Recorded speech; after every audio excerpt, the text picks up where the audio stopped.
The holidays are all about sharing with family. Meals, couches, stories, Grandma's secret pecan pie recipe. And now you can also share a cart with Instacart Family Carts.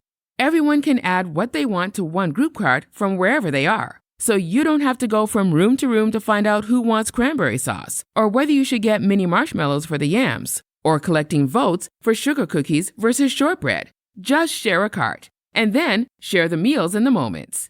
Download the Instacart app and get delivery in as fast as 30 minutes. Plus, enjoy free delivery on your first 3 orders. Service fees and terms apply. Think scaling AI is hard? Think again. With Watson X, you can deploy AI across any environment. Above the clouds, helping pilots navigate flights, and on lots of clouds, helping employees automate tasks. On-prem, so designers can access proprietary data, and on the edge, so remote bank tellers can assist customers. Watson X works anywhere, so you can scale AI everywhere. Learn more at ibm.com/WatsonX. IBM. Let's create. This is a PSA, or public sock announcement. Experts have declared Bombas socks as the best way to warm up chilly feet. These pairs are super cushy, soft, and designed for maximum coziness. Plus, for every pair purchased, another pair will be donated, so someone in need of essential clothing can stay warm this winter.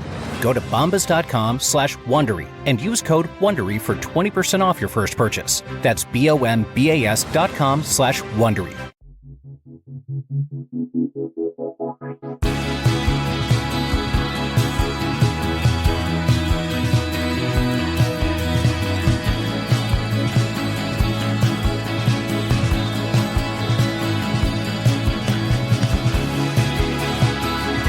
Listening to 100 Words or Less with Ray Harkins. Greetings one, greetings all. Welcome to another episode of this very podcast where we focus on the beautiful genres known as punk, hardcore, metal, indie rock, emo, whatever it is, as long as it is of the DIY flavor and variety. And you know what I mean by that, right? Yeah, small sweaty rooms. You get it. Anyways, I am thrilled to welcome on, and I'm always thrilled, but I'm especially thrilled with this particular episode because it's a friend, and this is a little looser conversation than the ones that if you listen to on a week-to-week basis, you may be used to. This is a little bit different, but I have Nick Acosta from New Morality Zine, which is a great record label. Started off as a zine, obviously.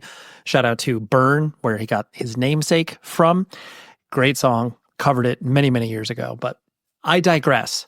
I have Nick on because he has been a friend for, 5-6 years or so, and I've always found his insights in regards to punk and hardcore and just in general, not to mention the heat that he puts out on his label.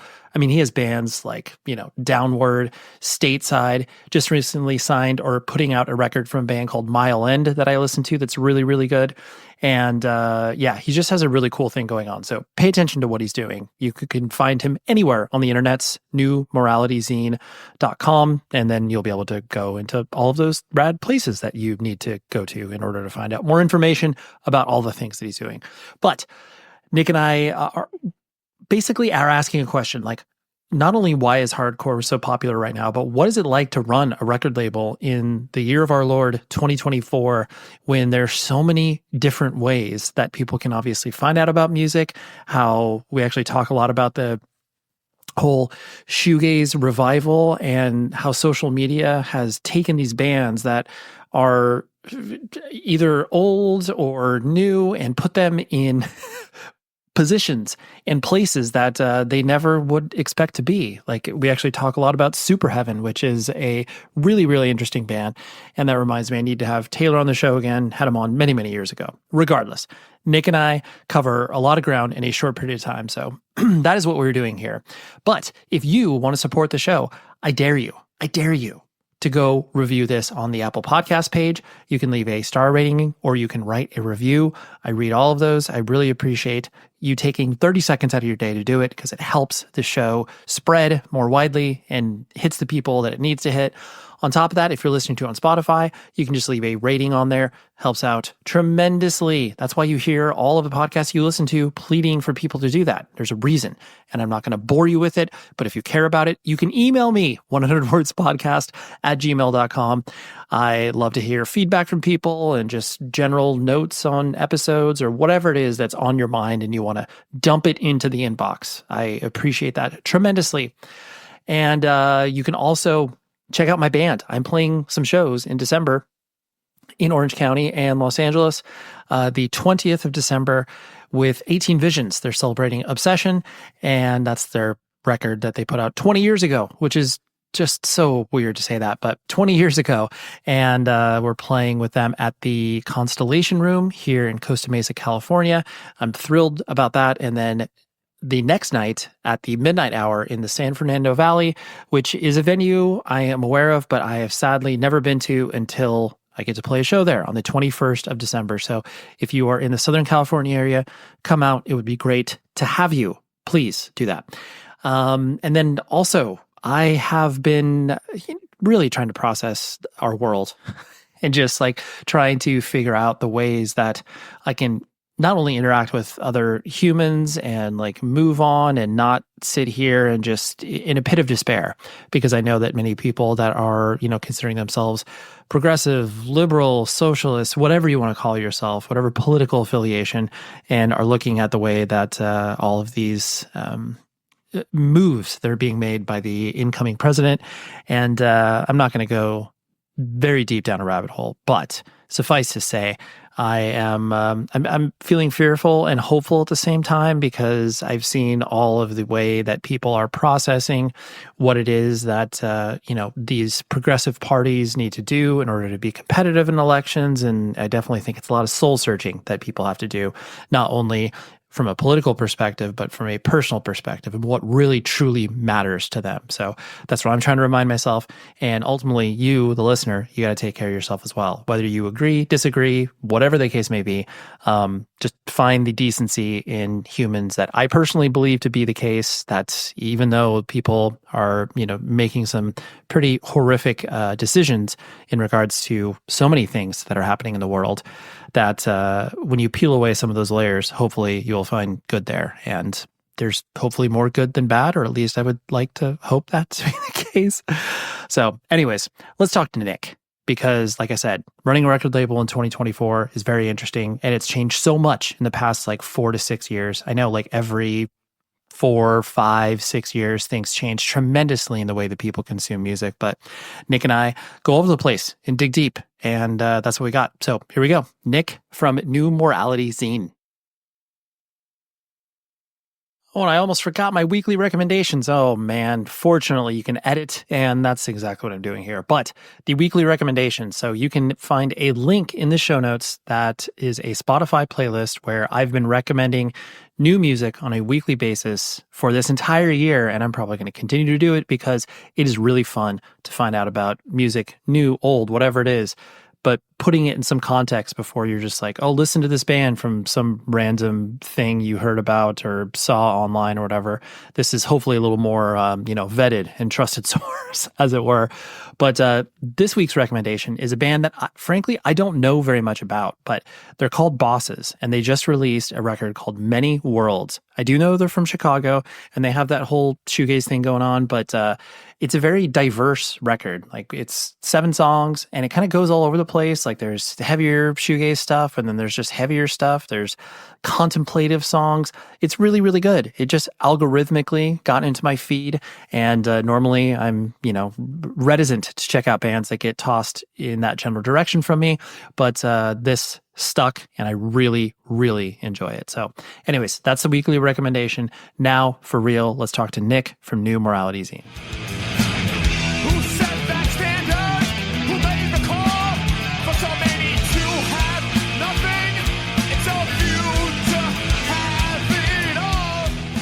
I am thrilled to do this with you because I think, and I know many people, older than yourself or myself, and even younger than us, think about this particular moment in, punk hardcore and are just like, what is this? What is this? is this changing like underneath our feet? And like the answer is yes, but you running a label and you've been doing this, for, I mean, would you say consistently for the past, 8 years, or has it been a little bit longer? Yeah, I mean, running a label since 2018, and then the zine started in 2012-ish. So yeah, it's been about 9.5 years since kind of contributing in this fashion, I guess, specifically. Almost 10 years. Crazy to think about. Right. Yeah. And that's funny. There are some times where it's like when I put a number on these things that people do, sometimes I wildly underestimate or over. I'm like, yeah, you've been doing this for like 2 years. And they're like, dude, but for like 15. I'm like, whoops. Okay. Sorry. So it's hard. Things, I mean, this is probably part of the conversation, but like, there's peaks and valleys to everything. So you might not even notice something until, 6 years in. You're like, oh, this is like brand new. It's like, nope, definitely been doing this for a while. Right.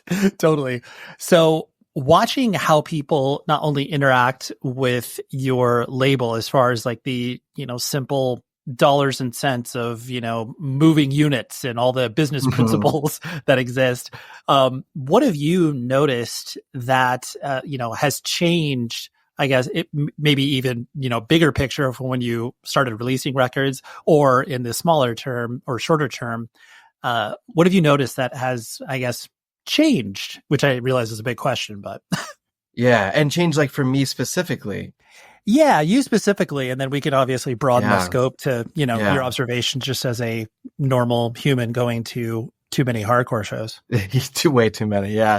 I mean, for a me perspective, I think that one of the largest things that has just changed is like, you should do everything you do because you absolutely love it. And that's still very much the case. But I think that there are times where I'm just like, I'm doing so many things. Do I love it that much? Like, do I love it enough to keep doing all of these things? And so that it's harder because at first it was just like the thrill of the chase almost, where it was like so rejuvenating to find a new band and so exciting to, make a new connection. And like those things are still obviously there, but I think now that I have, my feet under me, it's like, yeah, those things are super exciting. And that comes with X amount of work, X amount of conversations, X amount of hours of working on things. And so that is kind of now always in the back of my head when I am thinking through label things or like how to move forward. It's not as simple as before, where it was kind of like, you know what, I absolutely love your music. Let's just do something. And again, like that is always going to be the root of what I do. And if it's not, then I just need to stop doing this. But in the back of my head, it's like, you cannot just help to think about all the things that have to follow because you've already gone through those processes. You know what I mean? Yeah, I guess like the time investment of just the simple notion of like, I am going to be signing this band, putting out this record, getting press going, like all the things that you help bands with, not to mention all of the, fake management stuff that you do for most of your exactly. Well. Yeah. So 100%. It's like, yeah, that investment, it's like, okay, this can't be as simple as saying yes and then kind of figuring it out afterwards. It's like, do I have the ability to try to make this as real as I want it to be? Yeah. And I feel too, like just an increasing sense of pressure, like, I owe it to the bands too at this point so much more than I did when I first started. Like I think that as anything grows, you obviously have X amount of eyes increasing that are looking at you, or X amount of pressures that are outside of you. And you want to do right now by the bands. And so for me to like, I feel that pressure where it's like, oh shit, like people are reaching out to me with good reason and it's awesome. But it's like, all right, I really got to make sure like I'm doing X band proud. I got to make sure like I'm running the way they want me to run in tandem with them. Whereas before, again, it was just, yeah, let's do this. A record, absolutely. A tape, no problem.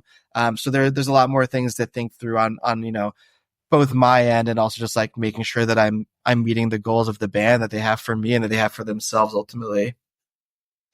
And I'm sure you notice this too, where even though most people who pay enough of attention to be aware of your label and aware of what you're doing in the context of, putting out music, there's probably still people that are, reaching out because they feel like it's, easier to reach you as opposed to like pure noise or something like that. But then probably also imagine that you have people working for you when you're like, nah, this is just me, dog.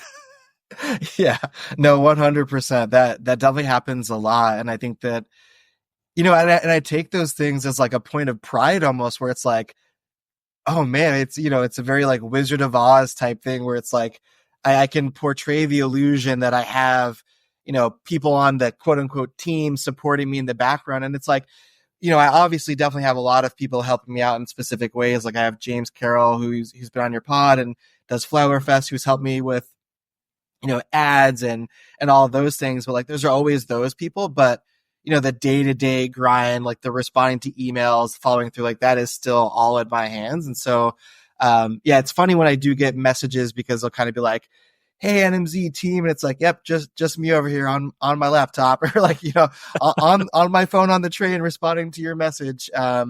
Which, again, is very flattering. And I do appreciate that because it just, again, gives the air of like, I'm doing something larger than myself, which is, frankly, really, really cool. But then it does get tricky when I have to then, pull out the no card or whatever it is, because realistically, I can't just say yes to everything. Even if I really want something, I kind of have to be realistic with like, my ceiling.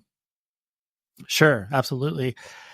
And I guess on that same tip, what you've observed change about the label, is it also just like the fact that, certain bands who you might have had, like I'll use a very specific example because I don't like to speak in generalities, where it's like, a band like Downward that you've worked with and continue to work with, where, they're not a full-time, let's crush the road touring band. Like they get out there and they do what they can, but they're not, this full-time endeavor. But I know like when I saw them at Program, whatever, year and a half or so ago, I can't remember when they were, but like, not only were they great, but it was one of those things where it's like, oh, there's a decent amount of people here. And like, so anyway, I use that band as an example because I'm sure like you were stoked in the music, you wanted to release it, friends of yours, all the reasons that you want to be involved, but then the expectations were, it was like, oh my gosh, like this sold more than I anticipated, versus, maybe on the flip side where there's other records you release that's just like, dude, why is no one paying attention to this? So anyways, those changes, like, is it as simple as like, being caught in the algorithm where it's just like, oh, these bands all of a sudden become, part of the social media zeitgeist. And so everyone pays attention to them. Like, have you noticed that yourself as well? Yeah. And I was just talking to Jonathan from Sunday Drive today about this actually. Yeah. I definitely have noticed that, right? Like, I think Downward is a very good example because I think that they are one of my favorite bands, like ever, legitimately, beyond just NMZ, like all thanks and praise to them in every aspect. And I think that what I hear from so many people is, oh my God, Downward's my favorite band. Oh my God, Downward's the best band. They should be huge. And I'm like, I absolutely agree. And I think that, you work in music, I work in music to some capacity in a specific way. Like, we know that there are just contributing factors that really make it difficult for bands to break through just the consistent noise that is like contemporary music. And a lot of that is like the algorithm. It is content. It's all these factors. And truth be told too, like, and I know I don't want to speak on behalf of Downward, but I know like those are just things that they are just not interested in. Like, they are not interested in playing that game. And to some capacity too, that's very much kind of like where I'm at a weird inflection point where it's like, there are things I could be doing, but it's like, I don't really want to have to do those things, where I do feel that tension maybe with, I want to help a band, but there are things that like, they are not my bag, like creating content and videos all the time to make sure like we are kind of staying, relevant in people's minds is very difficult. Versus like, before it could be like, you could surprise drop an LP and announce a tour, hit the road, and you could be doing pretty well for a while. And like, there'd be enough just natural hype around like the music being available and people seeing you at shows and things like that. But now it is kind of a constant like cat and mouse where it's like, okay, you could be on tour, but are you posting enough of like your videos from tour? Are you resharing videos people are posting of you? Like, all of those things, like, unfortunately matter in some capacity if you are a smaller to medium sized band, and it can become very tiresome. And completely in regards to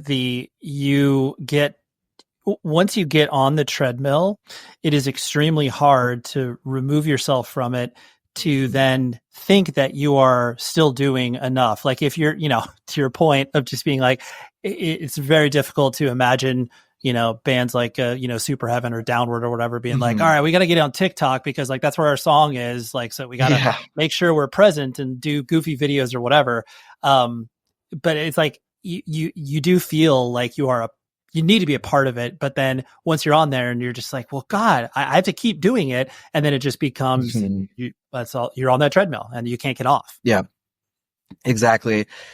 And I don't want to jump the gun. I know like we were kind of briefly talking about this, but I think this goes almost hand in hand with that idea of like, with hardcore adjacent music being so popular now, what is it that like maybe lacks with certain groups or certain subgroups of people that are just kind of finding out about this music the last couple of years is quite that. It's just like, you can have natural hype, which is just like tons and tons of friends really hyping you up, or you could have this very like online presence type hype where it is just like, sure, you've got Spotify plays, sure, you've got TikTok views, but sometimes it's like you need either or. And obviously if you have both, you're in like the sweet spot.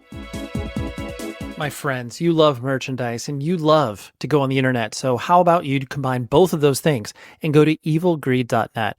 They are amazing purveyors of merch and vinyl and all of these amazing band stores. They're based in Berlin, Germany, but they have a very specific point of view in regards to the type of bands they work with. They don't throw the doors open for, every Tom, Dick, and Harry to come in here and, sell their stuff to you. They work with cool stuff, artistic, heavy things is what I like to put it. And they work with bands like, Chat Pile. They work with bands like Blood Incantation and Scowl. Anything heavy, cool, artistic. And on top of that, they work with labels like, Triple B, Flat Spot, Sargent House. So like you get it. If you listen to the show, you are absolutely dialed in to most of those styles of music, and you will find something of value at evilgreed.net. And like I said, they're based in Berlin, Germany, but don't let that dissuade you from ordering here in the United States, because they get it to you not only very fast, but in a very economic way. And plus, the shipping rates are advantageous for us right now in regards to the exchange rate. So there's literally no reason why you should not order from evilgreed.net. I love what they do. You're supporting a small independent business that are made of punk and hardcore kids. The orders are fulfilled by punk and hardcore kids. So you are doing the Lord's work by ordering from them. And even if you don't believe in the Lord, you're still doing the Lord's work. Go to evilgreed.net and shop. My dad works in B2B marketing. He came by my school for career day and said he was a big ROAS man. Then he told everyone how much he loved calculating his return on ad spend. My friends still laugh at me to this day. Not everyone gets B2B, but with LinkedIn, you'll be able to reach people who do. Get a $100 credit on your next ad campaign. Go to linkedin.com/results to claim your credit. That's linkedin.com/results. Terms and conditions apply. LinkedIn, the place to be, to be. I mean, this conversation I know has been going on since the dawn of being able to attach numbers to bands in some capacity directly, like, whatever, the MySpace era, where it's like, I so distinctly remember working at Century Media Records and being like, dude, Suicide Silence has like 1.7 million, and it's just like, you get caught up in these conversations, and then you want to be able to apply it to the real world of being like, are they worth tickets? And like, are they gonna, sell CDs or whatever the format may be? And it is hard to be able to kind of weed out the noise of being like, okay, just because they are this doesn't mean like, is this actually going to translate to something meaningful to me or something lasting to the scene? Exactly. Or is it just going to be, a 2-year thing and that's it? 100%. 100%. I think that's something too that I, have to really weigh and think about. Like, we talked about, finding and thinking about bands, like that is something that is always at the forefront of my mind now too, is like, okay, great, this looks great online, but like, what does that mean? Are people actually stoked to like get to know you? Do they want to like travel to see you? Are they willing to buy your merch? Or is it just like, we go to a show, that's it, and then, kind of like put it on a bookshelf and forget about it. Right. The disposable nature that, I mean, us two people speaking right now obviously have a love for physical media in ways that Yes. other normal people don't. But Yeah. did you notice I guess a shift within like what you were selling? Like, I know you've obviously always sold vinyl, and clearly streaming and digital has always been a part of the plan. But did you kind of see swings within certain artists on the label as far as what you were just like, I wasn't anticipating selling vinyl, or maybe I shouldn't even press this on vinyl, to the demand was there? Did you notice any shifts there? Yeah, that too is very much like band by band, and that's something, again, like I have to think about, because you say yes to a band, you have to know not only the band, but in turn know the demographic of fan. Let's see, for example, like, Curse and Knife, for example, insane band, love it, right? We did really, really well with the first LP, and it was at a time where like the music and the sound was very much desired, just right during, 2020. So there was a huge boom in physical media sales regardless for me, and it was awesome. Come LP2, band is still doing really well, pulling numbers on Spotify, and we're super hyped for the LP. But again, like, Press 500 records, they're doing well. Like, we are still selling them. But I think, my anticipation at the start was like, this will be just like the first double LP. Like, this will go so quick. And it's been a slow burn. And a lot of it is because, like, I think the demand for physical media has slowed down quite a bit since, 2021. And also, again, like, if a band isn't constantly touring and names are not always out there, people kind of are reticent to grab an LP or just kind of forget that those things are available. And so I've had to really think through that piece a little bit more recently than I was before. I think before I was kind of like always like, let's do it. We'll do a record. We'll do a tape. And just trying to think more now intentionally about like the audience, because there are some things I think that just could exist digitally and be fine and grow, in that market and do well and pull fans that don't quite need a physical release to accompany it. I know I'm releasing a couple songs from a new artist / band, and that was part of our discussion. I was kind of like, let's just approach this like some of these other bands are doing, where it's like, we'll just drop the 2 singles and have that be it for a while, and then let those, breathe a little bit and catch some fans, and then we'll figure out what we want to do next. Versus before, I think it was much more in the pocket of, all right, we got 2 songs, we'll do a tape. Oh, you got 5 songs, we'll do a one-sided LP. And so I'm, a lot more intentional now about what I'm trying to put out on physical. Doesn't mean I always do something, but I'm just trying to think through those processes a little bit more than I was before, because I now have an understanding that, like, people consume music in such different ways that it might be okay to not have it be physical.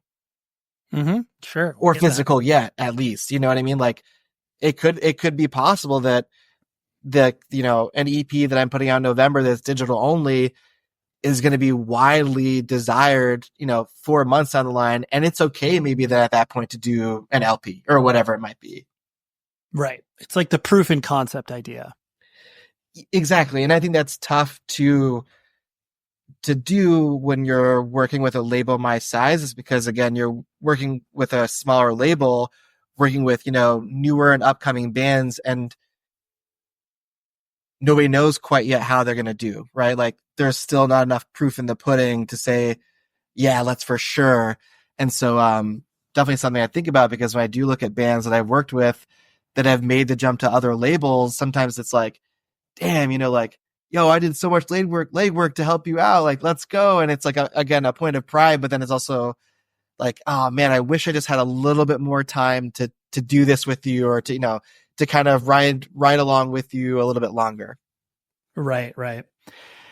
And kind of broadening the lens up to just the, the moment that we're in, where I know, at least the way that I talk about it with friends and peers, is the fact that there was this collective understanding of what the ceiling was within punk and hardcore, where you're like, oh, okay, you could point to bands being like, all right, this band is probably the biggest it'll ever get, or this venue size, or what have you.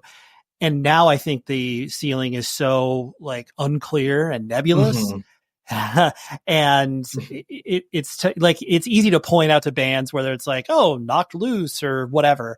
When did you notice yourself kind of being like taken aback of how big things had gotten, whether it's like, I'm not asking you to point out a specific show or band or anything like that, but when did you kind of start to feel that vibe shift, as the kids say, I guess? Yeah.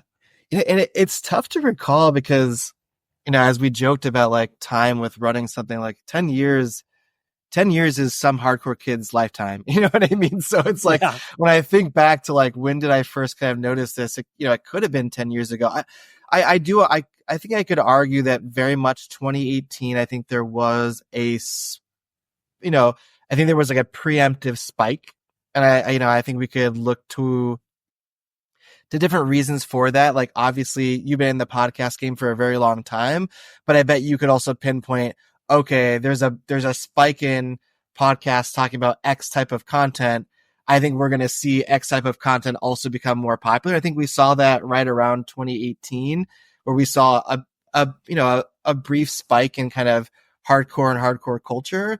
And then obviously throughout the pandemic, that slowly started to rise, and we really were hitting that peak 21, 22. And now, like you said, it's kind of unclear if that peak is going to continue or if we'll see a sort of downturn. But I think, one of the first shows after like, COVID quote unquote lockdown that we did was, a show that I thought would do just like okay. And it was like packed out, like sold out Beat Kitchen. Totally caught me off guard that it would even sell out. And it was just so packed. I think that was the moment where I was like, yo, there are like actual like people here, not just like the group of friends that I know we always see at shows. It's like people off the street, people that you've never seen before. I think that was, in my eyes, kind of like that first time of like, all right, we're definitely on to something where there's a broader audience that have been, reached, and we're pulling people in that, this is their first time. Mm-hmm. I really love that. Like, you really do recognize it at a show, and it's usually the first show of a place where it's like, I mean, referencing a point I remember in the early 2000s where it was like, Bleeding Through and Throwdown or whatever in Southern California played the Glass House. And I was like, dude, that's like 800 people. I'm like, that's a local hardcore show. I'm like, that's crazy. But it's like, that's exactly, you kind of start to think about it where it's like, okay, yes, it's pulling in the, 200 to 300 regular hardcore kids that go to any specific show, small, medium, anywhere in between. But then, yes, like they're going to be drawing people who are just liking, this band because they heard about them through whatever means. And so, yeah, you really do notice it where it's like, oh yeah, the Beat Kitchen, like, I can't believe this sold out. Like, this isn't, 2 years ago, this wouldn't seem like that big of a show, but now it is. For sure. Yeah. Especially for just like a very, meat and potatoes hardcore type show. And it is weird to see, like, I would pride myself on being a person who is somewhat social at shows and knowing people and making connections. But it's like, I do go to shows sometimes. I'm like, oh my God, like I really have never seen a lot of these people. Or like conversely, it's like, I remember when I saw that person 3 years ago and they looked like so young, and now they look like a full blown adult. And like, it's just crazy to see. And I love shit like that, because that's part of like what excites me about hardcore, is seeing kind of people's love of hardcore also grow with them. And again, like, we could talk all day about hardcore, TikTok hardcore and all those other things, but it's like, what really fascinates me is seeing when somebody finds it for the first time, and like, you can tell that they're actually really into it and they kind of like devote their time and energy to it, because that's the way I am. So I like to see myself and other people in that capacity. Right. Like, you see, oh, you're definitely going to be here in a couple of years, and not just going to it when you're young. And then, once like life happens to you, you'll move on, which is what most normal people do, to be completely clear. Yeah. Yeah, for sure. And that happens, but it's like, again, I don't want to like wax poetic about like the need to contribute, but I very much do feel and see like people who then are very into it do often end up contributing in some capacity. And I think that just lends to like a much more rich culture. And it shouldn't be the expectation for everybody. And I've gone back and forth in my own head about that too. Like, I understand that there is a definite need to contribute, but I think also what we're seeing is like, it's also okay just to be a hardcore music enjoyer and supporter by going to shows. I think that's also as equally as important as doing a zine and all those things. Right, exactly. And when you're tripping across bands, whether it's like your own personal enjoyment and then, bands that you're actually interested in putting out records on the label and stuff, what, beyond just like the simple fact of you enjoying it, like what other factors are you kind of weighing in as you're deciding to put stuff out? Yeah. I mean, I always do like my like internal background checks. Like, sure. You kind of like, I do the soft background checks where I hit up people that like, I know that there might be mutuals of, because, as you know, with any label or anything you do when you're putting stuff out in the world, you want to make sure you're working with good people. So that's always something that I do first and foremost.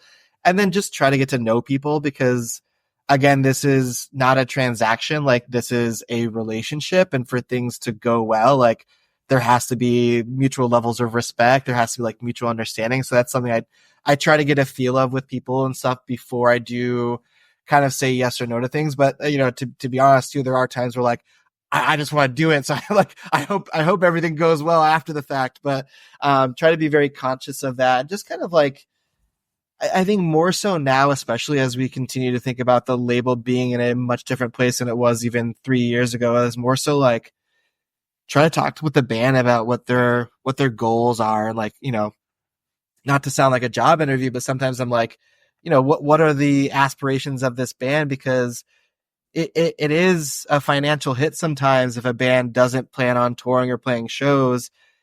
And part of my questions now is kind of like, what does your touring schedule look like? And I'm going to ask because I don't, demand it of you, but I feel like it is very much going to help weigh in on my decision if I work with you or not, kind of at this point. Whereas before it was just kind of like, I love this music. Let's fucking go. Let's do this. Again, just trying to be a little bit more intentional, because, you want things to have a longer lifespan than just fizzle out after, the EP comes out and then people forget about it, which is disheartening. No matter how good you think it is. Absolutely, for sure. You can sit there. I remember like one of the most interesting pieces of advice that I received from people who were older / smarter than me working in the music industry was like, sometimes you can be a fan and like, like you have to financially invest, emotionally invest, all these things. And it's like, oh yeah, like that is an option. How hard is that though? It is. Like, totally. It's so difficult. And it's funny because like, Ray, like you know exactly like the thoughts are in my mind. And cause like Jonathan from Sunday Drive is like my best label friend ever. Like, we're super close. And he and I were just talking about this a couple of days ago, because, we'll run across bands that we're like, oh, I love this so much. Like, I wish I put this out, or I want to put this out. But then you have to step back and go like, nah, I got too much on my plate. I can't do that. Like, you have to be realistic. And it is very tough because, for as much like garbage as there is out there, there is equally like some true gems that like you also want to see do well. And so it's hard for me to look at a band sometimes just for sheer enjoyment and not think about like the potential, or like, oh man, I wish other people just knew how fucking good this is. And, it's difficult to kind of parse that out in my mind, because I'd like to say yes to so much and help people in some capacity. But, you just have to be realistic. It makes me incredibly happy to support small independent businesses, and Rockability.com is exactly the place that I like to support. You've heard me talk about them numerous times in this show, but that is because I love what they do. First and foremost, let me give you a promo code. 100 words or less gets you 10% off your entire order. And I don't care if you're into Disturbed, Paul McCartney, 5 Seconds of Summer, System of a Down. that's the sort of range that they operate in. Or if you're like, I love the Misfits and Ghost, and how would I get like a limited edition Ghost wall clock that they released for Halloween? And I think there's still a few pieces left. So they ship from the Midwest here in the United States. They are all independently owned and operated. And on top of it, it's all officially licensed stuff. So that means the bands get paid, you get high quality merch. Everybody wins in this scenario, including me, because, you're marketing and, you get it. But you're the ultimate winner because you get all of those cool things and you're doing good for this particular show, for a cool small business. Punk and hardcore kids work there. I love it. So go to rockabilia.com, browse the 500,000 items they have, and you will get lost in the best way possible buying stuff for your friends, your family, and, maybe yourself as well, because they got great things. So rockabilia.com. Promo code is 100 words or less. That's the number 100. And you will get 10% off your whole order. Shopping is fun. So do it at rockabilia.com. Designed for working professionals, Georgetown's Executive MBA features a hybrid format that delivers community on campus and convenience at home. Classes are held in person 1 weekend per month on our Washington, D.C. campus and 1 Saturday per month online, helping you balance work, life, and career advancement. Plus, you'll have the opportunity to participate in an international consulting project abroad with a global client. You'll get to choose from a variety of electives to customize your curriculum based on your interests and career goals. And enjoy the access only Georgetown provides in DC, with connections to industry experts, global leaders, and influential institutions. It's time to expand your understanding of how globalization shapes both global and local business strategy. Ready to build your legacy as a business leader? Earn Georgetown's Executive MBA. Explore the program at msb.georgetown.edu/EMBA-podcast. Kind of going on to that idea of, as you were talking about, touring, something having a little bit more of a lasting impact rather than, just a band that you put out an EP for and then, they go to college and they never play a show again or whatever. Mm-hmm. Which has happened many, many times. Considering the short lifespan of many bands, sometimes it's a miracle when you're just like, dude, I can't believe Count Me Out released 2 LPs. Like, that's crazy. There's just certain bands that you just point to where it's like, it's crazy. They were able to release two perfect LPs, might I add, right? you completely cherry on top. So, does that, I presume, weigh into your consideration of working with bands? Not saying that's a band needs to last for, 8 records or whatever, but is that part of your consideration as well? Yeah. I think, again, in conjunction with touring, those are things I definitely try to think about a little bit more. Tell me about your long-term plan. What does your touring look like? What are you planning post this release? Also, those are questions I do try to think about. I don't let that limit me though, because I think that, like we said, it could be a miracle to get 1 LP out of a band, let alone 2. So those are things that I don't hold as a fast and hard rule, but they are things I like to consider. Just because, kind of like we mentioned, as much of a side hustle hobby this is, there are business implications to the things that I do. And so that they have to be taken into consideration to be a financially smart person. and I'm not always that financially smart person, I'll tell you that, but there are things you kind of had to think about. Sure. Absolutely. And it's hard because, go sorry, ahead. Didn't mean to cut. No, you're good. It's hard too. Cause again, we're working with bands, sometimes they don't even know what they're doing next year. And so it's hard to kind of squeeze out of them. So I know we're talking about an EP now, but what are we thinking about for an LP in a year? And we have no idea. We could be, be broken up by then. Who knows? Sure. Absolutely. Yeah. They're I barely know what I'm doing next week, let alone in a year. Which makes sense. Me as a person, I'm very much in the same boat. And I think that this goes, even part of our earlier conversation is, I think the way we consume music, and this is something I'm ready to write about soon, but the way we consume music and the way music enjoyers think of bands is a lot. I don't envy bands, to be completely honest. Like, there is a lot of outside pressure, you know, intentionally or unintentionally, but like, to think about the pressure of, you know, on a band, of like the expectations that people have of them, is like, it's ridiculous, because somebody could release a record tomorrow, and 2 months from now, people will still they'll be asking like, oh, I can't wait, when's new music coming? It's like, are you kidding me? Like, we just released an LP, but I feel like that's almost just the way we consume music and culture now, is just so fast that people have these like wild expectations of bands and music. And I can imagine how tricky that is for a musician or a band. And again, it's very much feels kind of like you can't appease anybody, even if you're putting out your best work. There's still a lot to be done post that.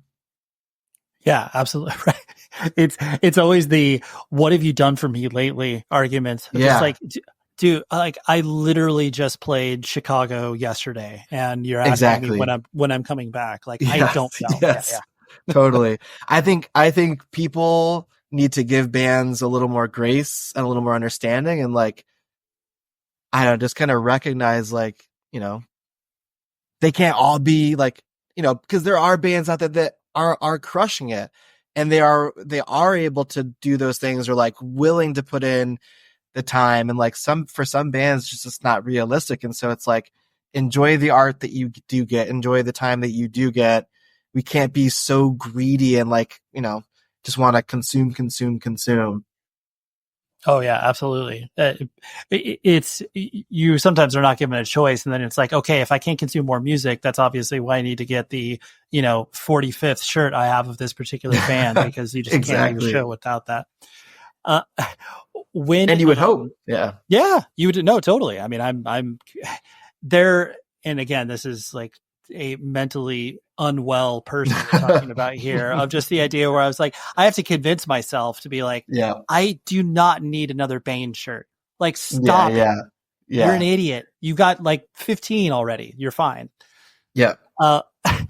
When you're looking at, like you were saying, friends with Jonathan, Sunday Drive, and like, you guys kind of like talking about, I can't believe this with this particular band, as far as like either like not like talking crap, but just being like, I can't believe that this band sold this many tickets, or did this tour, or this crazy, invitation to do this thing.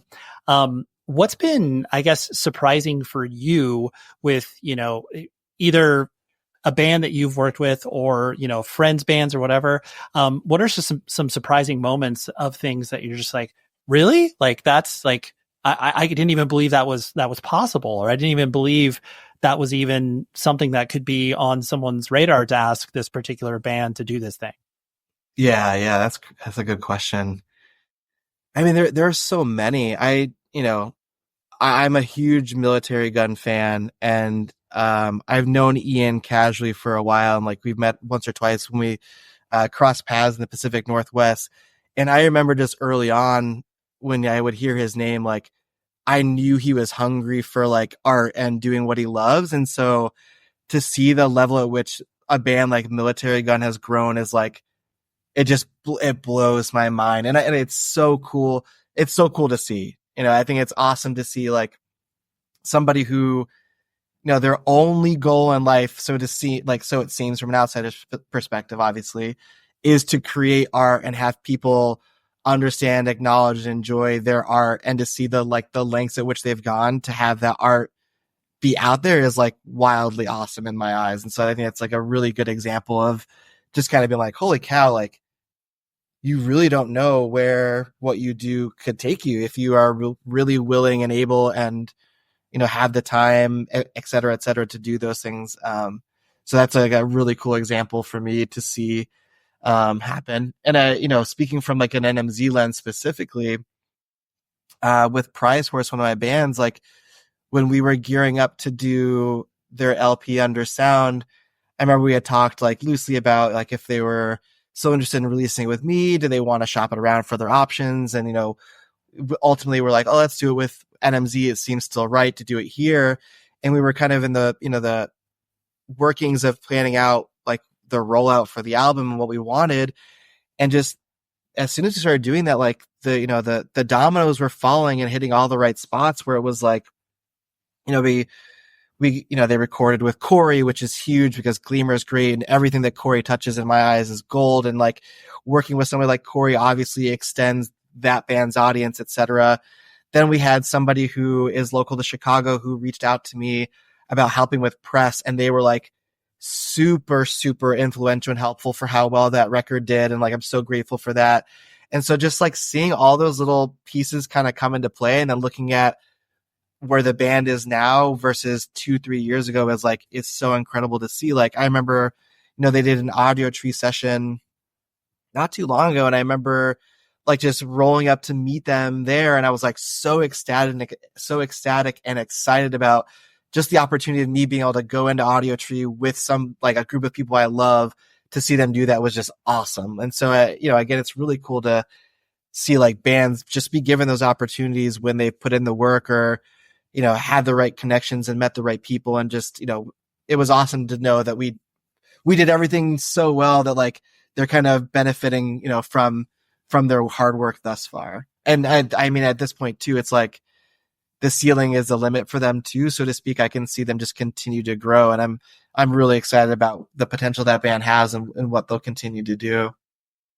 Yeah, that's really cool. And I love those moments that you're talking about, especially when you get to experience it alongside people's, art, your friends, like all of that combining together to be like, even if it's something, relatively small on the grand scheme of things, it's like, this is still really cool. Like going into Audio Tree and like they're excited, everybody's excited about it. It's like, that's thrilling. And those are the moments that you truly do live for, to be like, hey, I'm playing a small part of this and this is great. Yeah, exactly. It's insanely exciting. And again, like you said, it doesn't always have to be this like grandiose thing. It could be as something as small as tomorrow we're releasing pre-orders for a local hardcore band here called Si Dios Quiere.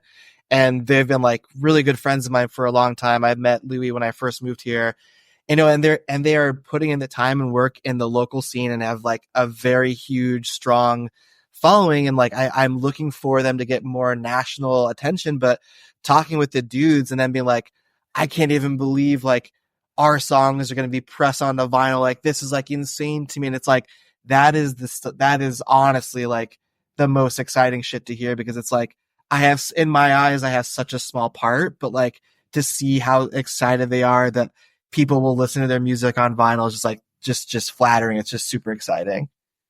Yeah. And I know we're getting into real nerd stuff now, but is there anything more exciting than when you get the actual final record in your hands? Oh, absolutely not. I love it. Like the Stateside 7-inch is out. Who knows? But either way, there are physical copies available. And that's a 7-inch where I look and I'm like, damn, like this turned out so cool. And I just love like to look at it just to see like, oh, this 7-inch has a spine. Like, how cool is that? It's not just a fold over. Just things like that are just super, super exciting. I love, and each release, I love the little those details. the details. You're just like, I'm so cool. thrilled. This is thick. Yeah, no, straight up. It's like things that really get me going is like, oh my God, look at that spine. Or if we do like a matte finish, and nobody knows, like pictures online, you could barely tell, like you don't put that in the description all the time, but like, we did like a downward record with like a matte finish and it like with the artwork, it just makes sense. Things like that are just super detailed nerd level stuff that I also really love to like not only think about on the front end, but to see them then kind of come down as like an actual physical product is really, really cool. Yeah, that's incredible. The again, pulling the lens out to the nostalgia factor, like every band ever that's ever broken up and has ever touched a guitar at any point is obviously back and doing reunion shows and blah blah blah. I'm obviously a part of that industrial complex as well. How do you approach this, just like as a fan and a consumer of the music? Like, do you look at things through a certain, rose-colored lens of being like, oh, this is obviously exciting because I love this band, 10, 15, 20 years ago or whatever. But then knowing that there's going to be a component of it that's different, or are you just, kind of trying to observe these things as they are in the current setting and time and place? Yeah, it's funny because I feel like this is the type of question where it's like, in a year from now, my perspective could change, because I feel like my perspective is different now than it was like a year ago or whatever it might be. And I think it also just like my perspective speaks to the time. And so it's very tricky because, like I'll take, for example, like a band like Have Heart. I saw them X amount of times when they were active, then had the opportunity to see them at that Sound and Fury. And it was like absolutely phenomenal. Right. And so it's hard to think about like, well, if they had just stayed not playing shows, would people be as hyped on them and or hardcore straight edge as they are now? Because, and so it's, there are obvious pros and cons to it all. I can say though that I have seen some of my all-time favorite bands, especially if you know the name of my record label and zine. I've seen some of my all-time favorite bands that I thought I would never see. And although it was like super special to me and I was like over the moon in the moment, like in hindsight, looking back at a couple of years, it's kind of like, man, if they had just stayed done, would I still appreciate them as much as I did then? Or do I appreciate them less or more now? Those are questions that any real hardcore nerd has to weigh, when they're going to bed at night. It's like, do I still love X band as much as I did when it was just the 7-inch? And there was all this, illusion or hearsay about them. And now it's like, well, it wasn't as good as I thought it was going to be, or whatever it might be. So it's difficult. It's hard to say. Yeah. Oh no, you're definitely right. Especially where the comeback, like you really want, you're under, especially if you are a smart enough human being, you understand that it's not going to be exactly the same as what some person experienced it when they were initially around. But at the very least, you want a band to be vibrant, good, excited, happy to be whatever, like some version of that. And then when it's not that, it really does tarnish. You're just like, it just seems like they were maybe doing that, like not to get paid, because clearly, I mean, whatever, you getting paid, $7,500 to do one show is not retirement money, like calm down. But you don't want, to your point, you don't want to like stain the legacy of being like, I like the band just a little bit less because it was just okay, Yeah. It's tough because, and this is with, it's like, did they overstay their welcome a little bit? It's hard because there are, some reunion bands or legacy acts that I do enjoy. But again, I do think there is a time and a place for everything. And as hardcore continues to get older, there are always going to be the greats. But I think that sometimes we need to make sure that we are, leaving enough room for newer things to really take hold and, catch a moment themselves and, breathe in the same way that maybe these other legacy or, big bands did at some point. Absolutely. And the last thing I wanted to hit on was the, the culture that clearly surrounds punk and hardcore is important. I mean, it literally makes up, yes, of course, the music is important as well, but everything that is around it makes it what it is.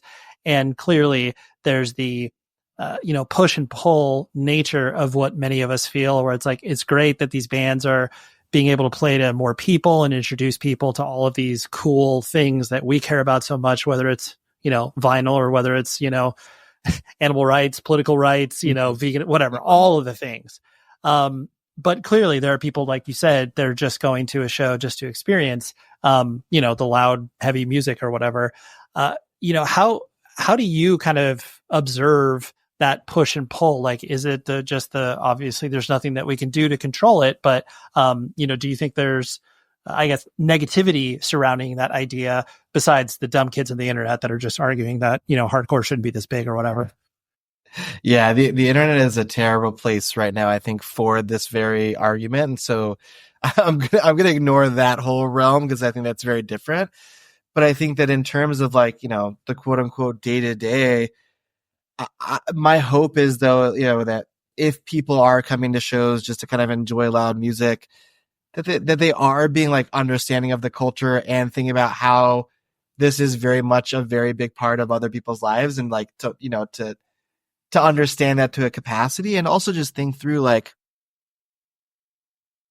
and I get it, you can't go to every show, but like how do you try to invest your time in a way where it is like helpful to continue to build that culture? Because what I fear is this inflection point we could see where it's like, great, we've got all these people coming to shows that might not have normally, but when that rug gets pulled out from under us, like where do these bands and people and labels end up, because we lose kind of like, the passive listeners or the passive participation that we've relied on in a way to really build the momentum that we are seeing now. And when that's gone, will we be better for it, or will we be in a tricky spot? Yeah, right. It's like that.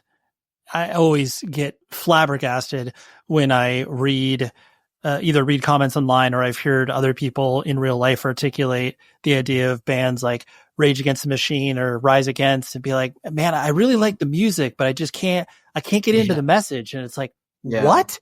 Like, why are you even here? How can you really separate those two things? Those are like one and the same. And so it is weird to have that large disconnect of like, this band is actually standing for something, whether you not like, I mean, using, again, a very dumb, but I think cool example because I'm a straight edge adult, but like, Kubla Khan on their newest record, literally a minute and a half straight edge song where it's like, they didn't need it. They didn't need to do that, but clearly they feel a compulsion to do that, to be like, oh yeah, we still are this, and this is important to us or whatever. And to be honest, from my point of view, I think that we've seen less and less bands doing that. I wonder if it's a result of this very thing too, is like, they understand that, like, I don't know. Yeah, it's trying to think through this, because I personally am I've written about this before too, but like, hardcore to me is quote unquote political being whatever you think it means. And so that is a value I have upheld for the longest time. And that's something that I do look for in some capacity when looking at bands. And I do sometimes wonder if bands and artists are not being as quote unquote political, again, insert whatever that might be, because they feel that they, don't have that platitude to stand on, or don't want to, because they know that it could disinterest large groups of, people that want to come to shows or listen to the music. And so it's something I do think about often. Yeah. And whether it's worth a band's time to be, and I mean, I'm being hyperbolic here, but just that notion of like, hey, if we actually want to be a band that reaches literally the most amount of people possible, and we have some sort of stance, like, we're going to lose a large portion of the audience because we say that. And is that worth 100%. It to us? Yes, 100%. I think that, and that's why I don't envy being a band, because saying something or taking a stance or having a belief or espousing that belief from stage, like, that could be very alienating to people in a specific way. And it could lose you an audience, you know what I mean? And it's tricky because there are bands that do that, and you kind of, you weigh them against their contemporaries, and you go, well, X band is just as aggressive. X band is just as loud. X band has as many, like hits or tracks. But then you look at like the popularity of band to band, and you go, where could there be a difference? Oh, it's because this band said something about dismissing landlords' rights and X, Y, or Z. And that might be off-putting to some people. It might not be as easily digestible to an audience. And so like, they're disinterested in checking out the music or whatever it might be moving forward. Or, X band represents this part of our specific subculture, And if people feel like they're not part of it, they don't care to check out the music. And that's something I feel I am often against too with specific artists, is like bands embrace a specific ideology or want to, broadcast an identity factor. And sometimes I want, in a press release to write in the press release, like, this band is all about this. But then you kind of step back and go, but if I do that, am I already turning off people because they're not about that? And there's tons of bands I can think of right now that I don't know if I want to, like, I'm going to say Zulu, just because I think Zulu is like, they wouldn't be like, oh, this guy said something about our band. I think they are very clear about their prerogative and their agenda, and have been, and their music is hard as nails and is great. But I think that in the hardcore subculture world, they're not as big as bands that are doing maybe a similar sound, because they have a very clear agenda that they are pushing. And it writes them off to specific people right away. And in my eyes, that's just super unfair, but it is the name of the game when you do think about how we digest music or interpret things. And like, you kind of have to be aware of that going into that, right? Like, you kind of have to know, we're standing with this might be off-putting, therefore we won't be as big in this scene as we could be. There's tons of bands. I'm thinking about like 5 specifically, right now that I could name that probably fall into that category.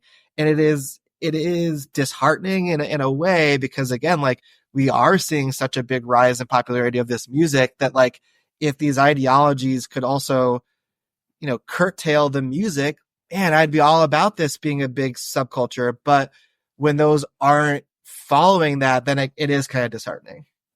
Mm-hmm. Yeah, no, absolutely. Definitely.